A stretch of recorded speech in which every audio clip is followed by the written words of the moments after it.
자, 이재명 기자, 9시 32분 15초를 지나고 있습니다. 이제 회의는 시작됐을 것 같고요.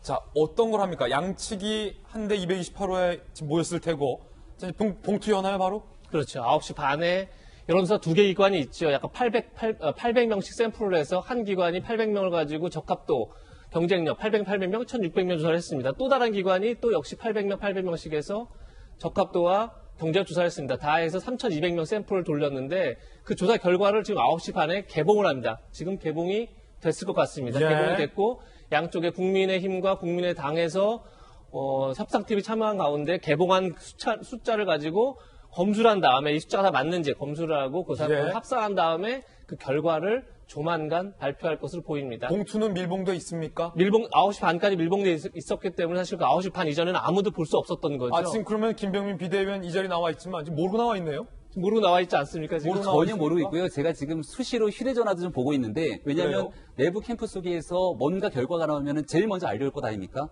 아직까지도 휴대전화도 조용하고 자, 오늘 부른 이유가 그거예요. 먼저 좀 얘기하라는 먼저 얘기하는 거예요.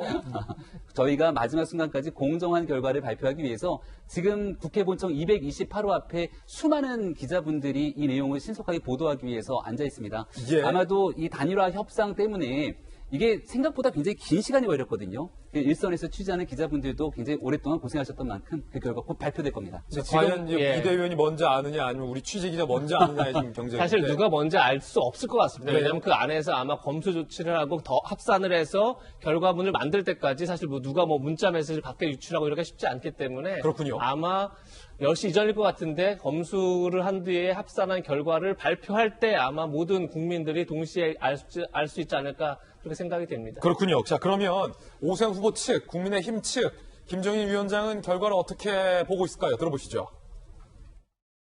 여론조사를 보고는 내가 보기에는 우리 오세훈 후보가 확실하게 단일 후보가 된다는 걸 나는 읽을 수가 있어. 어떤 결과가 나와도 안철수 대표가 이기더라도 승복하실 건지. 나는 그런 가정된 질문엔 답 안 해요. 자, 민주당의 박수현 전 의원 나오셨는데 네. 김종인 위원장께서는 이제 오세훈 후보의 승리를 예측했는데 민주당에서 보실 때, 박 대변인께서 보실 때 근거가 있다고 보십니까? 김종인 비대위원장으로서는 당연한 말씀이시고요. 그렇게 해서 처음에는 안철수 후보에 비해서 좀 약간 뒤처져 가던 국민의힘 자당 후보를 강하게 견인하고 내부를 결속시키는 그러한 역할을 상당 부분 했다라고 보여지고요. 만약에 오늘 오세훈 후보가 승리를 하게 된다면 그동안의 약간의 잡음들, 당내 잡음에도 불구하고 김종인 매직이다라고 하는 이런 말을 써도 무방할 정도의 결과로 되지 않느냐. 그러니까 결과적으로는 당이 어려울 때 비상대책위원회를 꾸리고 비대위원장을 모셔오는 것 아닙니까? 바로 이런 일을 하라고 있는 것인데 오늘 결과가 오세훈 후보대로 좋게 나온다면 아마 김종인 대표의 정치적 영향력은 4.7 이후에도 예. 어떤 형태로 지속될지 가늠하기 힘들다. 그렇군요. 이렇게 보여집니다. 아니, 박수현 의원님, 네. 기사가 떴더군요. 민주당에서는 오세훈, 안철수, 오세훈 두 후보 중에 유독 오세훈만 때린다. 이런 분석 기사가 떴는데 그 이유가 뭘까요? 그것은 이제 오세훈 후보에게 지금 저희가 이제 LH 투기 의혹 등이 부동산 문제나 이런 불공정의 문제 가지고 저희가 이제 회초리를 세게 맞고 있는 중인데 오세훈 후보에게 그 내곡동 땅이라고 하는 비슷한 주제의 이슈가 이제 발견이 된 거기 때문에 그런 것이지 저희가 안철수 후보를 또 사랑해서 그런 건 아닙니다. 아, 그렇군요. 자, 방금 말씀 주셨듯이 민주당에선 오세훈, 안철수, 오세훈 두 후보 중 유독 오세훈 후보에 대한 공세를 이어가고 있다는 보도가 나오고 있습니다. 직접 목소리로 들어보시죠.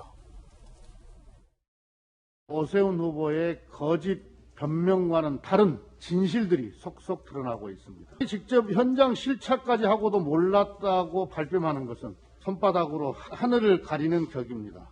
야당의 서울시장 후보는 내곡동 땅 셀프 보상 의혹에 대해 엉뚱한 해명을 한 뒤에 말을 바꾸는 일을 되풀이하고 있습니다. 거짓말은 언젠가 드러나게 마련입니다. 들으셨듯이 김병민 비대위원님, 네. 여당의 그 원투톱 모두 다 오 후보의 내곡동 땅 의혹을 집중 공세하고 있는데 자, 국민의힘 쪽에서는 어떻습니까? 저는 더불어민주당에 좀 조언을 하고 싶습니다. 오늘자로 선거가 총 15일, 딱 보름 남았는데요. 꽤 오랜 기간부터 오세훈 후보에 대한 내곡동 문제에만 집중하는 모습을 보이는 와중에 과연 국민들과 시민들께서 더불어민주당에 더 많은 그런 마음들을 열어주고 국민의힘의 오세훈 후보에 대해서 의혹의 눈길들을 계속 보내고 있는 것인가 이 부분을 좀 직시했으면 좋겠습니다.